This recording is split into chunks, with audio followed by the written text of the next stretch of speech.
കാസർകോട്ടെ LDF സ്ഥാനാർത്ഥി MV ബാലകൃഷ്ണന്റെ ഈദ് ആശംസ കാർഡ് വിവാദമായതോടെ പുതിയ കാർഡ് പുറത്തിറക്കി LDF. ഇളം പച്ച നിറത്തിൽ സ്ഥാനാർത്ഥിയുടെ ചിത്രത്തോടൊപ്പം അരിവാൾ ചുറ്റിക നക്ഷത്രം അടയാളപ്പെടുത്തിയാണ് കാർഡ്.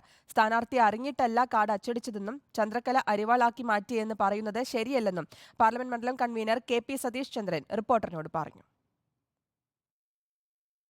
സ്ഥാനാർത്ഥി MV ബാലകൃഷ്ണന്റെ ഫോട്ടോ വച്ച് അരിവാൾ ചുറ്റികയ്ക്കൊപ്പം ചന്ദ്രക്കല ചേർത്തത് വിവാദമാകുമെന്ന സൂചന ലഭിച്ചതോടെ കാർഡ് പിൻവലിച്ച് പുതിയ കാർഡ് പുറത്തിറക്കിയിരിക്കുകയാണ്.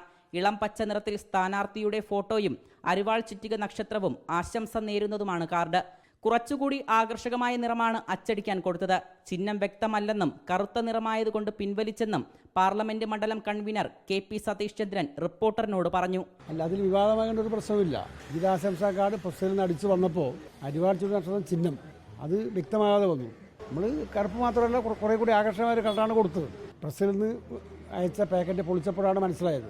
എല്ലാ മണ്ഡലം കമ്മിറ്റി ഓഫീസിലും അത് വിതരണം ചെയ്യേണ്ടതിനുള്ള വിവരം കൃത്യമായി കൊടുത്തു. അതിന് പകരം കുറെ കൂടി വ്യക്തമായി അരിവാൾ ചുറ്റിക നക്ഷത്രം കാണുന്ന ആശംസാ കാർഡ് അച്ചടിച്ച് ബൂത്തുകളിൽ എത്തിക്കഴിഞ്ഞിരിക്കുകയാണ്. വിഷയത്തിൽ UDF സ്ഥാനാർത്ഥി രാജ്മോഹൻ ഉണ്ണിത്താന്റെ പ്രതികരണത്തിന് മറുപടി.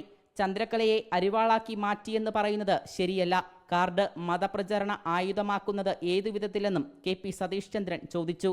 സ്ഥാനാർത്ഥി MV ബാലകൃഷ്ണൻ ഇക്കാര്യം അറിഞ്ഞിട്ടില്ലെന്ന് KP സതീഷ് ചന്ദ്രൻ. സ്ഥാനാർത്ഥിയുടെ പേരിൽ അടിക്കുന്ന എല്ലാ കാര്യങ്ങളും സ്ഥാനാർത്ഥി കാണുന്നില്ല. സ്ഥാനാർത്ഥിയുടെ പേരിൽ അടിക്കുന്നതിനുള്ള പൂർണ്ണമായ അതിനുള്ള ഉത്തരവാദിത്വം ചുമതല ചീഫ് ഏജന്റ് കൂടിയായ പാർലമെന്റ് മണ്ഡലം സെക്രട്ടറിക്കാണ്. അത് ഞാനാണ്. സ്ഥാനാർത്ഥിയുടെ പേരിൽ അച്ചടിക്കുന്ന ഓരോ കാര്യങ്ങളും ബോർഡുണ്ട്, മറ്റു പല കാര്യങ്ങളും അതെല്ലാം സ്ഥാനാർത്ഥിയല്ല. സ്ഥാനാർത്ഥിയെ പോലെ തന്നെ ഉത്തരവാദിത്വം ചീഫ് ഏജന്റായ പാർലമെന്റ് സെക്രട്ടറിക്കുണ്ട്. Reporter Arjun Hema, in reporter, Kasaragod.